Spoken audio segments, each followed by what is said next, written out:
안녕하세요. 야단 만개입니다. 바람 살랑이는 이 좋은 날, 잠시 마음 쉬어가실 수 있도록 조용한 이야기 한 자락 들려드릴게요. 편안히 앉으셔서 함께 해주세요.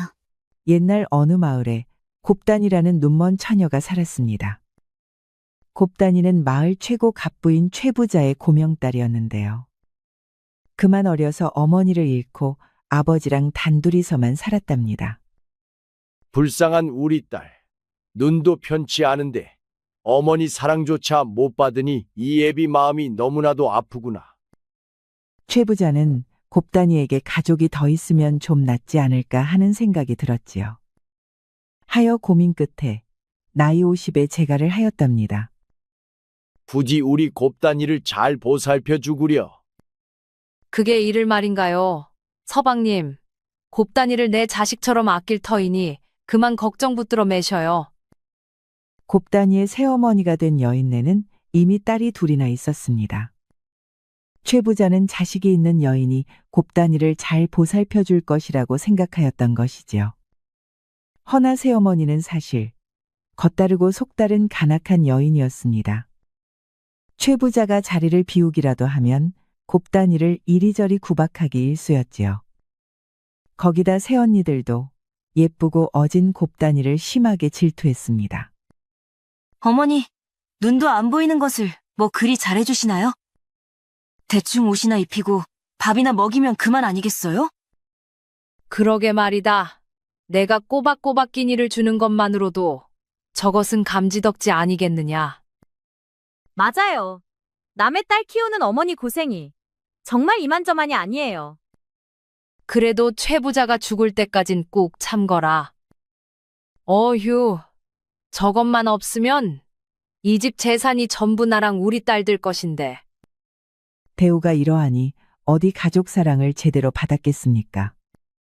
새언니들도 지 어미를 따라 앞 못 보는 곱단이를 업신여기고 괴롭혔답니다. 너는 앞도 못 보는 것이 어딜 자꾸 따라오냔 말이야. 예, 너는 우리 눈에 안 띄게 저쪽 구석에 가서 혼자 놀던지 말던지 하렴. 하여 곱단이는 언제나 외롭게 혼자 지냈답니다. 지팡이를 의지해 동네 이곳저곳을 돌아다니며 바람소리, 새소리, 그리고 저 멀리 들려오는 사람들 말소리를 들으며 시간을 보냈지요. 그러던 곱단이가 하루는 마을 이곳저곳을 거닐다 길을 잃었을 때였지요. 바람결에 실려 어디선가 아름다운 음악 소리가 들려오는 것이었습니다. 곱단이는 자기도 모르는 사이에 음악에 이끌려 그곳으로 향했지요. 도착한 곳은 이름 모를 정원이었습니다. 들꽃이 흐드러지게 핀 정원 한가운데에는 정자가 하나 있었는데요. 음악은 바로 그곳에서 들려오는 것이었답니다. 곱단이는 조심조심 지팡이를 더듬으며 정자로 가보았지요. 그곳에는 어느 기품 있는 부인이 가야금을 타고 있었습니다. 응, 어린 계집아이가 명월로에 들어왔구나. 여기는 어떻게 찾아왔느냐? 소리가 너무 아름답고 듣기가 좋아서 그만 절로 발걸음이 여기로 향했어요. 그러자 부인은 너무나도 놀라는 것이었습니다. 그것 참 신통한 일이로구나. 살아있는 사람은 여기를 찾을 수도 없고 내 연주가 들리지도 않을 터이다. 아야, 정녕 내 가야금 연주가 귀에 들렸단 말이냐? 네, 물론이에요. 제 귀로 똑똑히 들었다니까요. 곱단이가 처음 들어보는 너무나도 아름다운 연주였지요. 내 연주는 오직 음률의 재능을 타고난 사람만이 들을 수 있거늘? 이건 어쩌면 하늘이 주신 인연인지도 모르겠구나. 부인은 아주 기뻐하는 것이었죠. 그러면서 곱단이의 손을 꼭 잡았답니다. 난 월화라고 한다. 이 명월로의 주인이니라. 전 곱단이라고 해요. 참으로 고운 이름이로구나. 곱단아, 넌 언제든 이 명월로에 와도 된다. 부인은 어딘가 신기한 구석이 있었지요. 하기야 신기하기로는 여기 명월로이 더 신기하긴 하였습니다. 때는 찬바람이 돌기 시작한 겨울인데 명월로에는 들꽃이 흐드러지게 피어 있었으니까요. 너무 좋아해요. 전 부인의 가야금 소리가 너무 좋은걸요. 그 뒤로 곱단이는 짬이 날 때면 명월루에 들려 월화 부인의 가야금 연주를 듣곤 하였답니다. 그런 곱단이를 지켜보던 부인은 하루는 곱단이를 불러 세웠습니다. 곱단아, 가야금 소리가 그리도 좋다면 어디 한번 연주를 배워보겠느냐? 정말인가요? 제가 정말로 가야금을 배워도 되겠나요? 그럼 정말이고 말고. 자, 이리 와서 가야금 현을 한번 잡아보려무나? 곱단이는 월화의 가르침을 받아 금세 가야금 연습에 빠져들었지요. 곱단이는 가야금이 너무나도 좋았답니다. 아무것도 안 보이는 세상, 허나 가야금 소리에 휩싸일 때면 마음속에서 무지개도 피고 별도 달도 빛나곤 하였지요. 그리하여 곱단이는 가르침을 내린 월화조차 놀랄 정도로 가야금 연주 실력이 쑥쑥 자라났습니다. 곱단이에겐 참으로 행복한 시절이었지요. 그러던 어느 날이었습니다. 곱단이에게 또 한 번 먹구름이 닥치고 말았지요. 최 부자가 그만 몸져 눕고 말았던 것입니다. 아버지, 제발 일어나셔요. 아니다, 곱단아. 내 몸은 내가 잘한다. 그러나 걱정이로구나. 너를 홀로 두고 떠나려니 도저히 눈을 감을 수가 없구나. 천지신명이시여, 부디 우리 딸 곱단이를 굽어 살펴주십시오. 곱단이의 간호도 헛되어 최 부자는 쓰러진 지 불과 석 달 만에 불귀에 객이되고 말았습니다. 졸지에 천혜고아가 된 곱단이는 아버지의 관을 끌어안고 밤새도록 눈물을 흘렸지요. 최 부자 그 인간이 날 부려먹은 것이 무려 3년인데 이제야 알터니가 빠졌구나. 축하드려요, 어머니. 이제 이 집 재산이 전부 어머니 차지예요. 그래. 이제야 우리 딸들도 제대로 호강시켜줄 수 있겠구나. 허나 새어머니는 오히려 뛸 듯이 기뻐하였지요. 간악한 새어머니와 언니들은 장례가 채 끝나기도 전에 집안 재산을 모두 차지하고 곱단이는 골방으로 내쫓았습니다. 거기다 한술 더 떠서 곱단이를 집안 하인들처럼 온통 부려먹는 것이 아니겠습니까? 하루아침에 부잣집 규수에서 골방 천덕꾸러기가 된 곱단이는 망연자실하고 말았지요. 추운 겨울날에도 찬물로 빨래와 설거지를 하니 고운 곱단이의 손이 퉁퉁 부르트고 말았습니다. 그래도 곱단이는 자기가 열심히 노력하면 새어머니와 새언니들이 돌아볼 것이라 믿고 묵묵히 일을 하였답니다. 곱단아, 이리 좀 와보거라. 네 어머니. 하루는 계모가 곱단이를 부르는 것이었습니다. 계모방에는 곱단이를 위해 만난 떡과 간식이 차려져 있는 것이 아니겠습니까? 네 노고를 내가 모를 줄 알았느냐? 이제 너도 내 딸이라고 여길 터이니 이제 우리 잘 지내보자꾸나. 어머니 감사해요. 저는 어머니께서 알아주실 줄 알았어요. 이제야 새어머니가 자기 마음을 받아들였다고 생각한 곱단이는 눈물을 흘렸습니다. 그리고 아주 기쁜 마음으로 약과를 한 입 베어물려고 할 때였지요. 이 간악한 것, 집안의 전 재산을 빼앗은 걸로도 모자라 저 착한 것을 헤아려 드느냐. 갑자기 허공에서 벼락 같은 외침이 들려오는 것이었죠. 월화 부인의 목소리였습니다. 아니, 이게 무슨 일이야? 어디서 나는 소리냔 말이야. 기겁한 새어머니는 주변을 둘러보았지만 방에는 곱단이뿐이었지요. 헌데 갑자기 새어머니가 비명을 지르며 쓰러지는 것이 아니겠습니까? 일어난 새어머니의 얼굴에는 손톱에 베인 듯한 선명한 상처가 생겨난 것이었습니다. 누구야? 누가 날 핥힌 것이야? 천벌이다 이 몹쓸 것아. 이제 그 상처는 영원토록 아물지 않을 것이야. 아이고, 귀신님, 신령님, 제발 용서를 해주셔요. 아이고. 새어머니는 겁에 질려 울부짖었습니다. 그 틈에 월화 부인은 어리둥절한 곱단이를 데리고 나왔지요. 곱단이와 월화 부인은 어느새 명월루에 와 있었답니다. 월화 큰일 날 뻔했구나. 저 약과를 다 먹었다간 너 또한 영영 못 돌아왔을 것이다. 약과에는 몹쓸 독이 들어 있었습니다. 집안 재산을 차지하는데 곱단이가 방해가 되는 터라 이번 기회에 제거하려고 했던 것이었죠.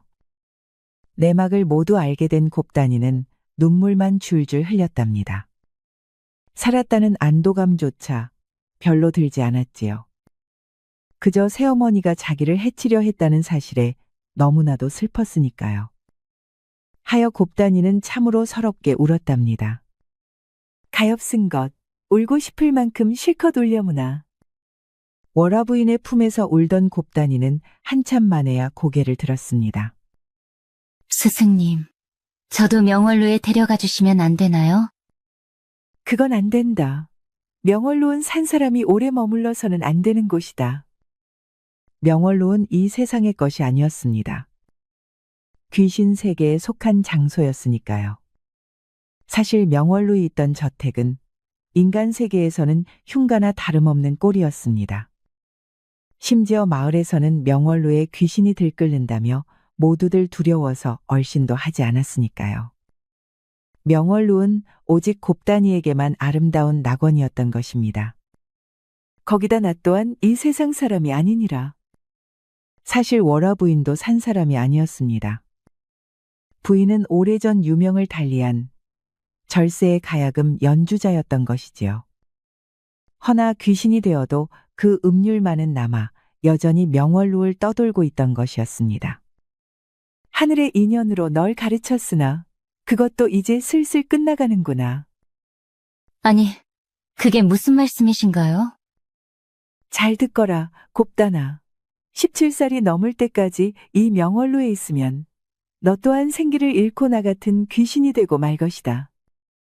너무 오랫동안 명계에서 귀신들과 살면 그 사람 또한 귀신이 되고 마는 것이었습니다. 그럼 저는 어찌해야 하나요? 다시 새어머니 곁으로 돌아가야 하나요? 그건 아니 될 말이다.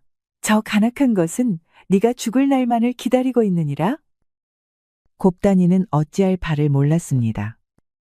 명월로에 머물 수도, 그렇다고 새어머니가 도살인 집으로 돌아갈 수도 없는 노릇이었으니까요. 그러자 월화 부인은 자기가 쓰던 가야금을 건넸습니다. 이제는 곱단이 손에도 많이 익숙해진 물건이었지요.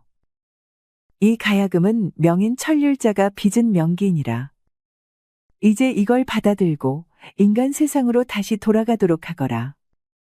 이런 귀한 것을 어찌 저에게 주시나요? 네가 인간 세상에서 살아가려면 동무 하나쯤은 옆에 있어야 하지 않겠느냐. 곱단이는 소중하게 가야금을 안아들었습니다. 그리곤 스승의 뜻을 가만히 헤아려 보았지요. 알겠습니다. 스승님 말씀처럼 앞으로 가야금 악사가 되어 살아가겠어요. 그러자 월화 부인은 눈물을 흘리면서 곱단이를 껴안았지요. 앞으로 어려운 일이 많을 것이다. 허나 이 가야금에 의지하면서 굳게 마음먹어야 할 것이다. 곱단이가 뭐라고 더 대꾸하려 하였으나 어느새 월화 부인은 온데간데 없이 사라졌답니다. 명월로도 사라져서 남은 것은 잡초가 무성한 폐허뿐이었지요. 스승님 감사합니다. 가야금을 가르쳐 주신 은혜 절대로 잊지 않을게요.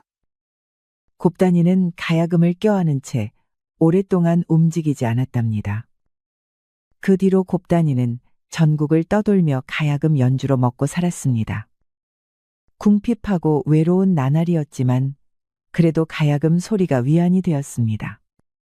하여 곱단이는 틈만 나면 가야금을 타며 외로움을 달랬지요. 곱단이가 가야금을 뜯을 때면 지나가던 새들도 들짐승도 잠시 쉬며 연주에 귀를 기울일 정도였지요. 그리하여 조선 팔도에는 어느새 눈먼 가야금 처녀의 소문이 조금씩 퍼져나가고 있었답니다. 그러던 어느 날이었습니다. 하루는 나룻배를 얻어 타고는 강을 건너고 있을 때였지요. 배가 막 중간까지 갔을 때였습니다. 갑자기 수적들이 나타나 나룻배를 덮친 것이 아니겠습니까? 이것들아, 돈 될 것은 모조리 내놓아라. 오, 이 가야금 꽤 비싸 보이는 물건이로구나. 이리 내놓거라. 안 됩니다. 이건 제 목숨보다 소중한 물건입니다. 제발 돌려주셔요. 곱단이는 가야금을 붙잡고 울부짖었지만 사내들 힘을 어찌 당하겠습니까? 금세 가야금을 빼앗기고 말았지요. 다시금 달려든 곱단이는 수적의 바짓가랑이를 붙잡고 매달렸습니다. 허나 발길질 한 번에 그만 기절하고 말았지요. 곱단이가 정신을 차렸을 때는 이미 수적들이 가진 것을 모두 빼앗아 떠나버린 다음이었답니다. 그렇게 가야금까지 잃어버린 곱단이는 모든 희망을 버리고 말았지요. 매일같이 강가에 주저앉아 멍하니 있을 뿐이었답니다. 끼니조차 거르고 하염없이 강물만 바라보던 곱단이는 그렇게 피폐해져 갔지요.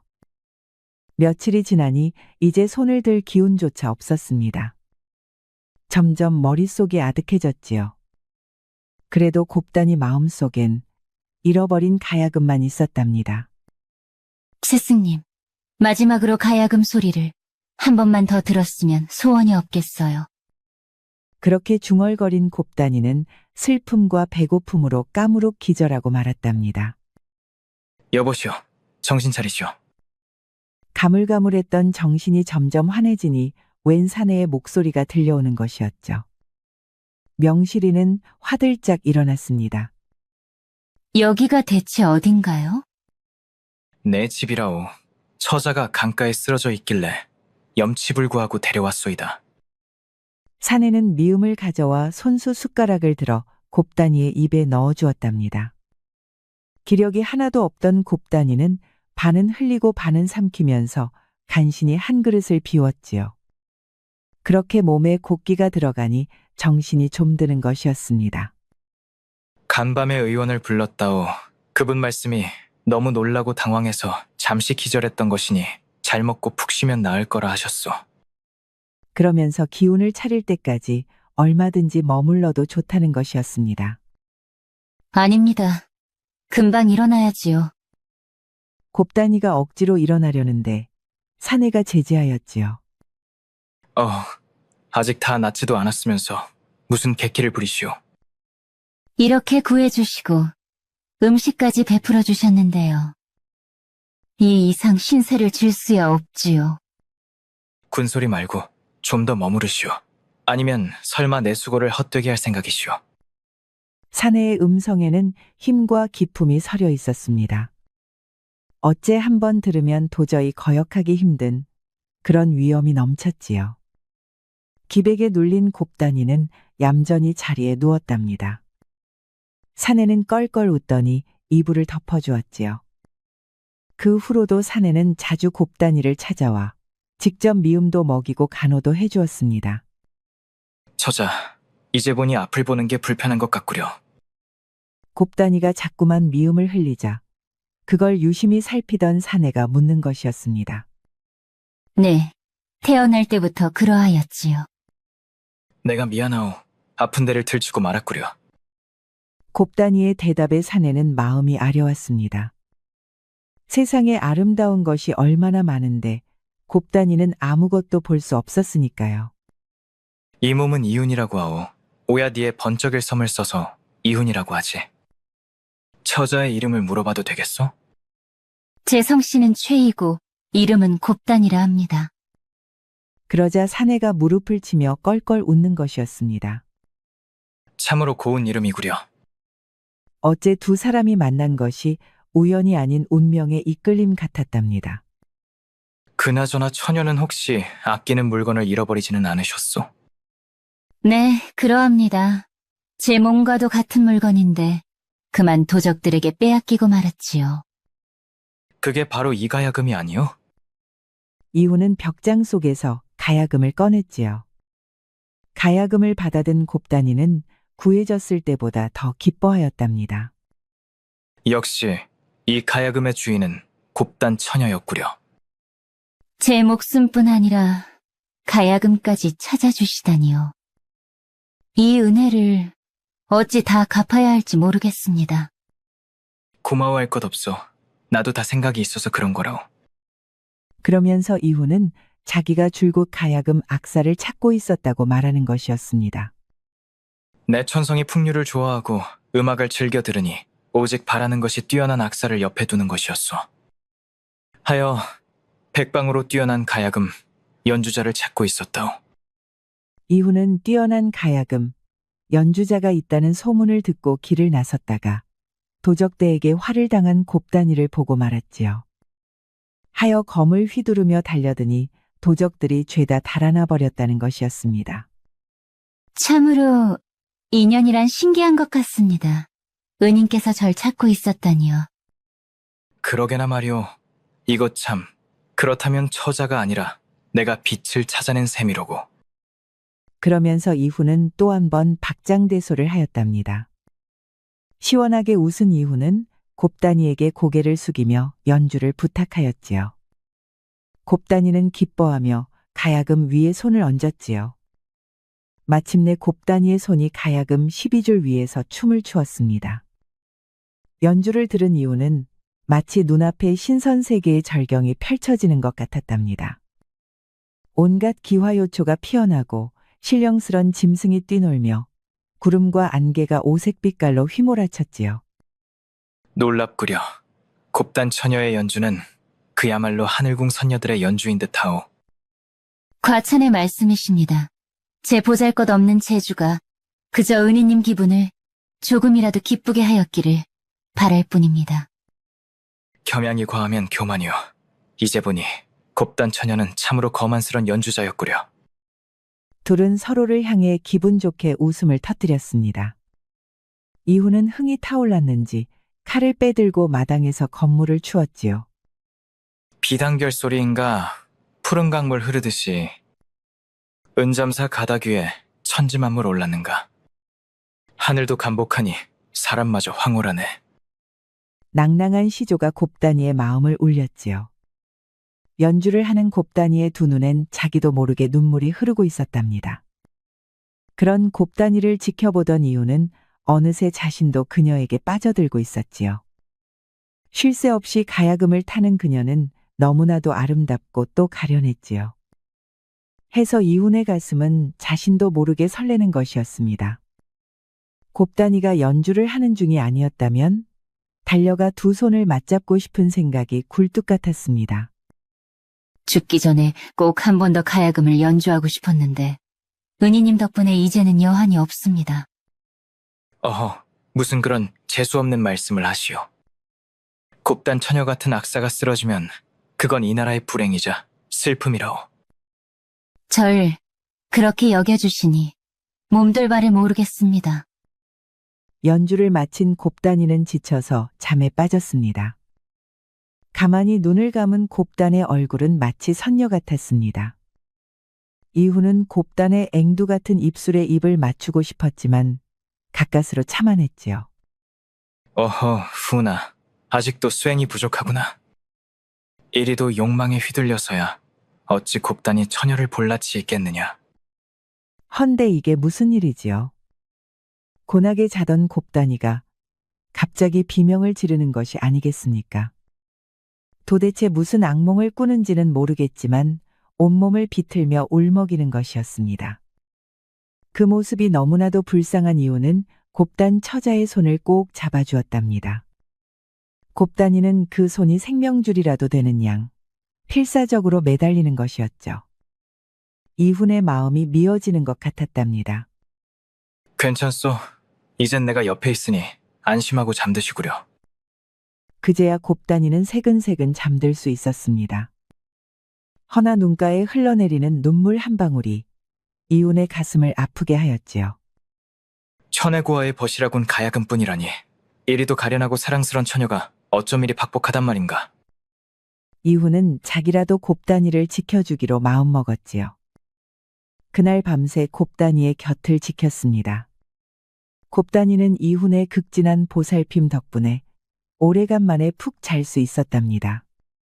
이후로 곱다니는 이훈의 저택에 머무르며 건강을 회복했습니다. 날씨가 좋은 날이면 둘은 대청마루에 나란히 앉아 가야금 연주에 빠져들었답니다. 바람소리와 물소리 그리고 가야금 위에서 뛰노는 손가락만이 세상의 전부였죠. 은희님께서는 어찌하여 그리도 음악을 좋아하십니까? 한때 마음속에 분노가 들끓어 오직 음악만이 날 달래주던 때가 있었지. 긴긴 밤 화병으로 속을 태우니 만사 휴이하나 음악만이 명약이라. 그러면서 호탕하게 웃는 것이었습니다. 그러니 앞으로도 곱단 낭자께서 날 위해 가야금을 연주하면 좋겠소. 언제까지라도 그리 해드리지요. 그렇게 즐거운 나날이 이어졌습니다. 곱단이의 가슴 속에도 자꾸만 이훈이 커져가고 있었습니다.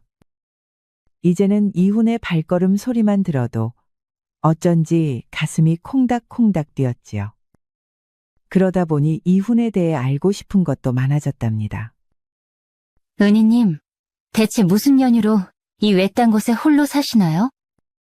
은희님처럼 학식이 높고 무술에도 출중한 분이라면 더 높은 뜻을 펼치실 수 있을 텐데요. 미안하오. 그건 내가 아직 대답할 때가 아닌 것 같소. 집주인 이훈은 못하는 것이 없는 사내였습니다. 참으로 신기한 사내였지요. 그러나 과거를 묻는 곱단이의 질문만큼은 아무런 대답도 하지 못했답니다. 곱단이도 뭔가 곡절이 있다 생각하여 더는 묻지 않았지요. 그저 이 좋은 시간이 오래도록 계속되길 바랄 뿐이었습니다. 이훈이 자길 보듬어 줬듯이 곱단이도 그의 상처를 어루만져주고 싶었으니까요. 세월이 흘러 눈 내리는 겨울이 다가왔습니다. 어느 날 아침 집 앞이 갑자기 소란스러워졌지요. 웬 으리으리한 가마가 나타난 것이었습니다. 가마에서 누군가가 내리는데 지켜보던 모두가 깜짝 놀라고 말았지요. 나타난 분이 누군고 하니 글쎄 주상의 모친이신 대왕대비마마였답니다. 허나 이훈의 표정은 태연했습니다. 궁궐에서 저희 모자를 내치실 때가 엊그제 같은데 어인일로 절 찾아오셨습니까? 왕자, 그대의 어미 송현왕후를 내치게 만든 그 간악한 여자는 더는 없네. 악독한 정의비는 사약을 마시고 죽었단 말일세. 겨우 부고를 전하기 위해 오신 것은 아니실 테지요? 한시가 급한 일일세. 그러니 부디 예전에 원하는 있고 당장 이 할미와 궁궐로 가시게. 어쨌든 알겠습니다. 할마마마의 말씀이 그렇다면 가야죠. 이게 다 무슨 일이랍니까? 이훈의 정체는 조선의 왕세자인 정원대군이었습니다. 한때 주상께서 사악한 정의빈의 미색에 푹 빠진 때가 있었지요. 그때 정의빈은 어진 송현왕후를 모함하여 어린 이훈과 함께 궁궐에서 쫓아내고 말았던 것입니다. 억울함을 모시긴 송현왕후는 병이 깊어져 끝끝내 눈을 감고 말았습니다. 홀로 남겨진 정원대군은 한적한 시골에 의거하며 은둔자로 살아가고 있었던 것입니다. 그래, 어찌하여 주상께서 절 부르시는지요? 주상께서 몹시 위중하시네. 필시 왕자에게 중요한 언지를 하실 것이야. 궁궐은 초상집과 다름없었지요. 그도 그럴 것이 주상이 중병으로 오늘 내일 하고 있었기 때문입니다. 시비와 호의 모두 흰옷을 걸치고 궁궐 방마다 울음소리가 끊이지 않으니 마치 장례라도 치르는 것만 같았죠. 오래간만이로구나. 잘 왔다. 대체 어쩌다가 이 지경이 되신 겁니까? 얄미울 정도로 팔팔하시던 분이. 아비한테 못하는 말이 없구나. 헌데 어쩌겠느냐. 이게 다 못난 애비의 탓인 것을. 부르신 연유가 무엇입니까? 내가 요새 통잠을 못 잔다. 그러니 내가 잘 때 네가 옆에 있어주면 좋겠구나. 주상은 심한 중병을 앓는지 피골이 상접해 있었지요. 그래도 아버지라고 다 죽어가는 주상을 본 정원대군은 마음이 무척 아팠답니다. 해서 주상이 처소에서 밤새 위병 노릇을 하겠다 약조하였지요. 그날 밤이었습니다. 주상이 잠자리에 들었는데 어디선가 음산한 바람이 불었지요. 주상, 날 이렇게 죽이고도 편안할 줄 아셨소? 주상도 제명에 못 죽을 테니 그리 아시란 말이오. 이게 다 무슨 일이랍니까? 사약을 마시고 죽은 정의빈이 원기가 되어 궁궐에 나타난 것이었지요. 정의빈은 새파란 도깨비불을 뿜으며 소리를 바락바락 지르고 있었답니다. 그러자 주상은 식은땀을 줄줄 흘리다가 히익히익하며 신음소리를 토하는 것이었습니다. 필시 정희빈이 주상의 명주를 틀어진 것이 틀림없었지요. 간악한 정희빈, 살아생전 우리 모자를 그리도 괴롭히더니 죽어서는 이 나라 주상을 헤아려 드는가. 호통을 친 정원대군은 보검을 빼들었지요. 휘황찬란한 빛이 번뜩이니 정희빈도 감히 더는 다가오지 못하였답니다. 그 미운 송연왕후의 아들놈이로구나. 또 날 방해하려 드느냐. 정희빈이 괴성을 지르자 어디선가 요괴들이 나타났습니다. 작고 크고 커다랗거나 길쭉한 요괴들은 심술궂은 웃음을 흘리며 덤벼들었지요. 허나 정원대군은 조금도 겁먹지 않았습니다. 전우좌우로 보검을 휘둘러 요괴를 상대하니 어느새 모조리 베어 쓰러뜨린 것이었지요. 다음은 그대 차례요, 정희빈. 우습도다. 난 이미 죽은 몸. 제 아무리 날고 기는 재주가 있다 하여 죽은 자를 죽일 수 있겠느냐. 정원대군이 앞길을 막아서니 정희빈도 더는 가까이 오지 못했지요. 그저 침상 주변을 빙빙 돌면서 기회를 노릴 뿐이었습니다. 그렇게 밤새도록 주상을 노리던 정희빈은 새벽 닭이 우는 소리가 들리자 온데간데 없이 사라졌답니다. 네 덕에 오래간만에 잘 잤다. 덕분에 한시름 놓았구나. 잠을 푹 잘 수 있었던 임금은 정원대군의 공을 크게 치하하였지요. 허나 정원대군의 얼굴은 초췌하기 그지없었답니다. 희빈의 말이 맞습니다. 죽은 이를 다시 죽일 수 없는 노릇이지요. 정희빈을 막을 순 있어도 물러가게 할 수는 없다는 것이었습니다. 해서 정희빈의 원기를 물리치려면 다른 방도가 필요하였지요. 허나 주상은 고개를 저었습니다. 방도가 있으면 벌써 취했다. 정희빈의 얼굴만 봐도 모두가 기절하는데 그 어찌 뾰족한 수가 있겠느냐.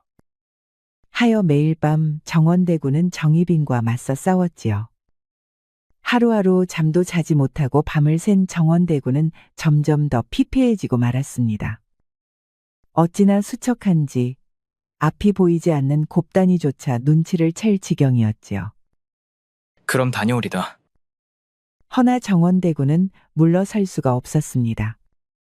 자기가 포기하는 순간 정희빈이 주상을 해할 것이 너무나 분명했으니까요. 그리하여 지칠 대로 지친 몸을 이끌고 기약 없는 싸움을 이어갔답니다. 아무래도 이상하구나. 필시 궁궐에 무슨 일이 생긴 것이 틀림없어. 곱단이는 정원대군이 걱정되어 잠이 오지 않았습니다. 이러다 그가 잘못되기라도 하면 도저히 살아갈 자신이 없었으니까요. 곱단아, 들리느냐? 정원대군을 살리려면 내 말을 꼭 들어야 한다. 제가 어찌해야 좋을까요? 스승님, 제발 알려주세요. 순간 어디선가 월화 부인의 목소리가 들렸지요. 깜짝 놀란 곱단이는 귀를 기울여 충고를 머리에 새겼습니다. 밤이 또 지나고 이튿날 정원대군이 돌아왔습니다. 대군, 오늘 밤은 저도 궁궐에 가고 싶습니다. 아니될 말이오. 지금 궁궐이 얼마나 위험한지 알기나 하시오. 잘 알고 있습니다. 분명히 도움이 될 테니 꼭 데려가 주시지요. 곱단이의 묘한 기백에 정원대군도 마침내 허락을 하였습니다. 그리하여 땅거미가 지기 시작할 무렵 정원대군과 곱단은 궁궐로 향했답니다. 조심하시오. 이제부턴 궁궐 아니라오. 비록 앞이 보이지는 않았지만 주변을 둘러싼 긴장한 공기와 무거운 발걸음, 그리고 걱정스런 음성들이 여기가 궁궐이라는 걸 똑똑히 알게 해줬죠. 곱단이는 속으론 겁이 났지만 꾹 참고 당당히 걸었습니다. 생전 처음 궁궐에 들어온 터라 얼떨떨했지만 정원대군을 꼭 돕고 싶었으니까요. 염려 마십시오. 오늘은 제가 대군 옆에 있겠습니다. 놀랍구려. 그대는 내가 아는 여인 중 가장 용기 있는 사람이오. 정원대군은 곱단의 손을 꼭 붙잡았습니다. 그러자 곱단의 사랑이 손을 통해 흘러들어오는 것 같았지요. 그 기운이 너무도 따뜻하여 용기가 샘솟는 것 같았답니다. 곱단도 정원대군의 손을 잡자 가슴이 콩닥거려 참을 수가 없었습니다. 그저 그의 옆에서 영원토록 함께 있고만 싶었지요. 그날 밤 자정이 되자 정희빈은 또다시 나타났습니다. 서늘한 한기가 불고 비단을 찢는 듯한 기이한 소리가 들리더니 마침내 악령이 모습을 드러냈죠. 주상, 오늘 밤에야말로 주상을 저승으로 데려가겠으니 더는 저항하지 마시오. 귀기가 서린 정희빈은 오늘 밤이야말로 사생결단을 낼 기세였습니다. 마침내 악령이 주상의 처소에 나타나자 정원대군이 검을 뽑아들었지요. 허나 정희빈은 코웃음을 쳤답니다. 지칠 대로 지쳤구나. 오늘 밤 너를 치고 주상도 쳐서 부자의 숨통을 함께 끊어버릴 것이다. 그때 곱단의 손이 조용히 정원대군을 가로막았습니다. 칼을 집어넣으라는 신호였죠. 얼떨떨하던 정원대군은 반신반의하며 보검을 거두었습니다. 그러자 곱단이 앞으로 나섰지요. 희빈마마, 잠시 제 연주를 들어보시지요. 악기와 요괴들이 몰려들고 있었지만 곱단은 태어냈습니다. 곱단이는 가야금에 손을 얹고 연주를 시작하는 것이었습니다. 너는 내가 두렵지 않느냐. 귀한 자건 천한 자이건 나 정희빈의 얼굴만 봐도 실성을 한다. 헌데 너는 어찌 멀쩡한 게냐. 희빈마마, 저는 앞이 보이지 않사옵니다. 하여, 저는 외양이 아니라 마음만을 볼 뿐이옵니다. 마음을 본다는 것이냐? 그렇다면 이 나에 악기 같은 속내가 보이지 않는 것이냐? 보이지 않사옵니다. 오직 지아비에게 버림받은 슬픈 여인이 보일 뿐이옵니다. 가야금 소리는 애절하게 울려 퍼졌지요. 천혜고아가 되어 팔도를 떠돌았으나 끝끝내 세상을 미워하지 않은 곱단이의 마음이 가야금을 타고 전해졌습니다. 사람도 울고 요괴도 따라 울었습니다. 곱단이의 구슬픈 가락이 궁궐에 울려 퍼지자 눈물 짓지 않는 이가 없었지요. 이윽고 정희빈마저도 슬픔에 북받쳐 흐느끼다가 어느새 사라져버리고 말았답니다. 하늘푼 악령이 마침내 궁궐을 떠났구려. 놀랍소. 그대의 연주가 정희빈을 성불시킨 것이오. 그 뒤로 정희빈의 악령은 궁궐에 나타나는 법이 없었습니다. 곱단이의 연주에 감동한 정희빈이 원한을 훌훌 털고 극락왕생하였기 때문이었습니다. 더는 악귀에게 시달리지 않게 된 주상도 얼마 지나지 않아 기력을 되찾았답니다. 주상은 크게 기뻐하며 마침내 정원대군을 왕세자로 책봉하였지요. 그리하여 궁궐은 온통 잔치 분위기가 되었답니다. 아바마마, 제가 청이 하나 있습니다. 말해보거라. 과인의 목숨을 구한 세자의 소원을 어찌 들어주지 않겠느냐.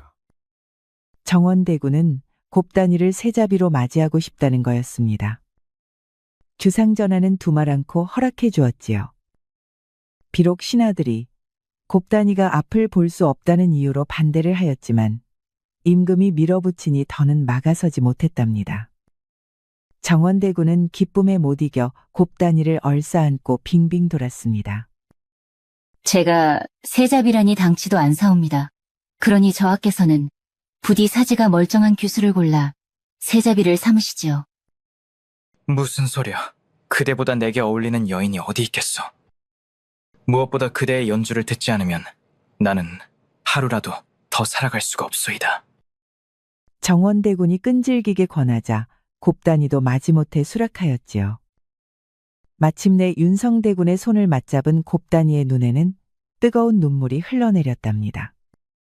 그렇게 둘은 궁궐 전체의 축복 속에서 경사스럽게 혼례를 치렀습니다. 궁장한 곱단이는 선녀처럼 아름다웠습니다. 대비마마와 주상도 너무나 기뻐했습니다. 실로 오래간만에 왕실의 경사였으니까요. 그래서인지 정원대군은 혼례식 내내 웃음을 참지 못했답니다. 경사롭게 결혼식이 끝나자 신방에는 새 신랑과 새 신부만 남았지요. 이리 오시오. 이제 그대는 명실상부 세자빈이오. 네, 세자 좋아. 저를 마음대로 하시지요. 이를 말인가. 아주 밤새도록 내 마음대로 할 것이니 단단히 각오하도록 하시오. 정원대군은 현란한 손놀림으로 밤새도록 곱다니를 연주하였습니다. 곱다니는 대군에게 깔려 그야말로 자지러졌지요. 어찌나 우러제끼는지 악기가 따로 필요 없었다고 하는군요. 그렇게 두 사람은 서로를 더듬으며 더 깊고 뜨거운 밤을 보냈답니다. 그 뒤로 왕위에 오른 정원대군은 나라를 훌륭하게 다스렸다고 전해집니다. 왕비가 된 곱다니도 그 자애로움으로 주상을 보필했지요. 날씨가 좋은 날이면 궁궐에서 가야금 소리가 울려 퍼졌습니다. 그런 날이면 하늘의 새도 들짐승도 가던 길을 멈추고 귀를 기울였다고 합니다. 두 사람은 그렇게 서로 사랑하며 100년을 해로하였다고 합니다. 우리 영상을 시청하신 모든 분들께 행복이 가득하길 기원하겠습니다. 구독과 좋아요, 알림 설정 부탁드려요. 이후에도 재미난 이야기가 많이 준비되어 있으니 다른 영상도 꼭 보러 와주세요.